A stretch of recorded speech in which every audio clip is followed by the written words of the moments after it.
এই কনকনে শীতের মধ্যে ফ্রেন্ডরা সবাই মিলে ক্যাম্পাসে গিয়ে কি করলাম, কিভাবে সময়গুলো পার করলাম এবং বান্ধবীরা সবাই মিলে কোথায় গিয়ে আড্ডা দিলাম, কি খেলাম তোমাদের সাথে শেয়ার করতে চলে এসেছি। হ্যালো এভরিওয়ান, আসসালামু আলাইকুম, দিস ইজ শাহরাজ ডায়েরি। কেমন আছো তোমরা সবাই? সকাল 10টা বাজে, বাট এখনো কোনো রোদের দেখা নেই। হাতগুলো পুরো বরফ হয়ে রয়েছে, মুটই করা যাচ্ছে না। আর এদিকে তো টিপ টিপ করে বৃষ্টির মতন কুয়াশাগুলো পড়তেছিল। তারপর আমি আর সাদিয়া অটোতে উঠে পড়লাম। রোজা আর নিশি অনেকক্ষণ ধরে ক্যাম্পাসে আমাদের জন্য অপেক্ষা করতেছিল। কিছুদিন যাবত এত বেশি ঠান্ডা পড়েছে, রোদের দেখা পাওয়া তো ভাগ্যের ব্যাপার। তারপর আমরা দুই বান্ধবী হাঁটতে হাঁটতে ক্যাম্পাসের ভিতরে চলে আসলাম। আমরা তো দুজন ভাবছি ওরা এসে মনে আমাদের জন্য দাঁড়ায় আছে, আমাদের মনে আজকে অনেক বকা দিবে, অনেকটা লেট হয়ে গেছে। বাট 30 মিনিট যাবত ওদের জন্য ওয়েট করতেছি, ওদের কোনো খবর নাই। অনেকক্ষণ অপেক্ষা করার পর অবশেষে তাদের চাঁদ মুখগুলো দেখা গেছে।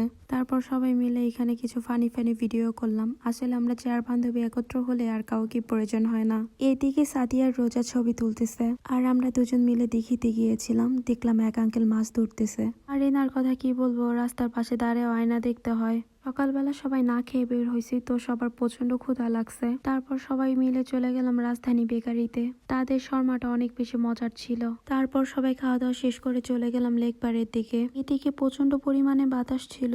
তারপর আপনারা দেখেন এখানে শুটিং চলতেছে রোজার নিশির। শুটিং দেখা শেষ করে সবাই চলে গেলাম বেলপুরি আর ছোট ফুচকা খেতে।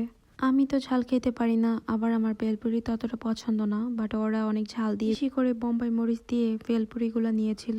এদিকে নিশির মুখ ইয়া বড় হা করে বেলপুরি খাচ্ছিল। চা না খেলে আমাদের আজকে ফ্রেন্ডদের মিট আপ কখনোই পরিপূর্ণ হবে না। তাই এই শীতের মধ্যে সবাই মিলে চলে গেলাম চা খাওয়ার জন্য। আল্লাহ হাফেজ সবাইকে, ভালো থাকবেন সবাই, দোয়া রাখবেন আমাদের জন্য।